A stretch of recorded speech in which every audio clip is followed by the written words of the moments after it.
మెదక్ జిల్లా వెల్దుర్తి మండలంలో నర్సాపూర్ ఎమ్మెల్యే వాకిటి సునీత లక్ష్మారెడ్డి పర్యటించారు. మండల పరిధిలోని మన్నేవారి, జల్పూల్, దామరాంచ, ధర్మారం, ఆందులగలపల్లిలో గ్రామాల్లోని ప్రాథమిక వ్యవసాయ సహకార సంఘం ఆధ్వర్యంలో ఏర్పాటు చేసిన ధాన్యం కొనుగోలు కేంద్రాలను ఆమె ప్రారంభించారు. రైతులు పండించిన ధాన్యం కొనుగోలు కేంద్రాలకు తరలించి గిట్టుబాటు ధర పొందాలని సూచించారు.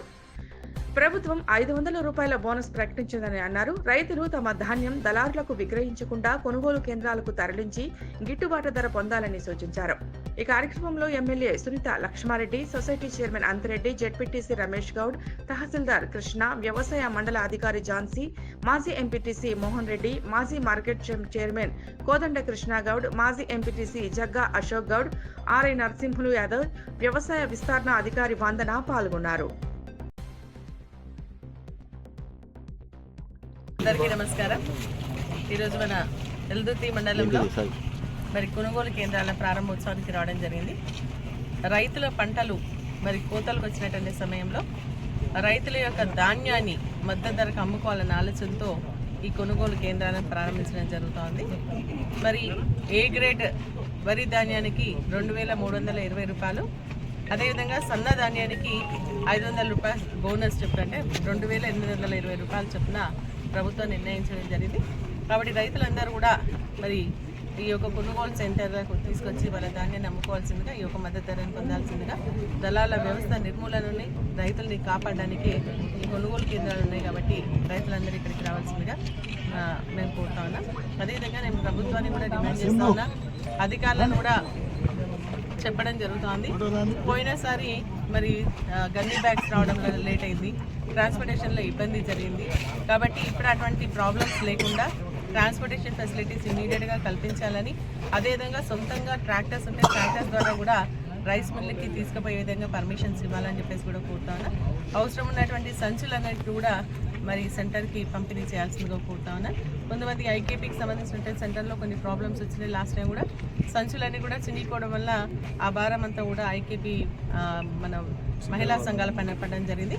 కాబట్టి అటువంటి లేకుండా చూసుకోవాల్సిందిగా సొసైటీస్ పైన కూడా పడిందని చెప్తా ఉన్నారు. కాబట్టి నేను అడిషనల్ కలెక్టర్తో కూడా చెప్పడం జరిగింది.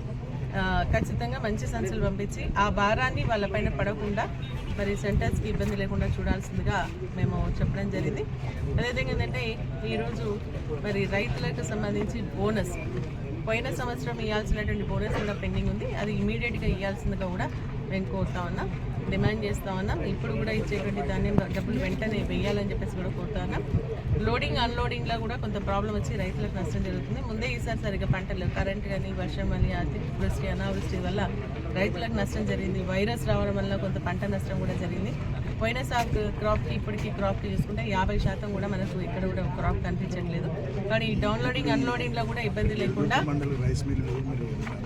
అది డౌన్లోడింగ్ అన్లోడింగ్కి ఇబ్బంది లేకుండా, ఎందుకంటే దానివల్ల ఏమవుతుందంటే ఇక్కడ సెంటర్లో కొనుక్కుంటున్నారు. రైతుకు ఏమవుతుంది, ఇక్కడికి వచ్చి షిఫ్ట్ అయ్యే వరకు వెయిట్ లాస్ వస్తుంది. మళ్ళీ అక్కడికి పోయిన తర్వాత అక్కడ అన్లోడ్ చేసుకోవడానికి అక్కడ కూడా లాస్ వస్తుంది. సో మొత్తం కూడా రైతు మీద పడుతుంది. కాబట్టి రైతు మీద పడకుండా మరి ప్రభుత్వమే భరించి రైతు ధాన్యాన్ని కొనుగోలు చేయాల్సిందిగా కోరుతున్నా. మొత్తం జిల్లాలో 27 మన రైస్ మిల్స్ మాత్రమే అలాట్ చేసిందని చెప్తా ఉన్నారు. ఇది సరిపోదు. ఇప్పుడు మన మండలానికి సంబంధించి కూడా ఇంకా రైస్ మిల్స్ అలాట్ చేయలేదు. కాబట్టి ఖచ్చితంగా అన్ని రైస్ మిల్స్ అలాట్ చేసి దాన్ని ఇమీడియట్గా షిఫ్ట్ చేయాల్సిందిగా కూడా నేను ప్రభుత్వాన్ని కోరుతూ, రైతులు మరి ఖచ్చితంగా ఈ యొక్క కొనుగోలు సెంటర్కి వచ్చి వాళ్ళ ధాన్యాన్ని అమ్ముకోవాల్సిందిగా కూడా కోరుతున్నా. ఎక్కడ ఏ ఇబ్బంది వచ్చినా కూడా మరి ఇమీడియట్గా మా దృష్టికి తీసుకొస్తే కూడా వాటిని పరిష్కరించడానికి మేము ప్రయత్నం చేస్తామని చెప్పేసి కూడా ఈ సందర్భంగా తెలియజేస్తూ ఉంటాం. జై తెలంగాణ.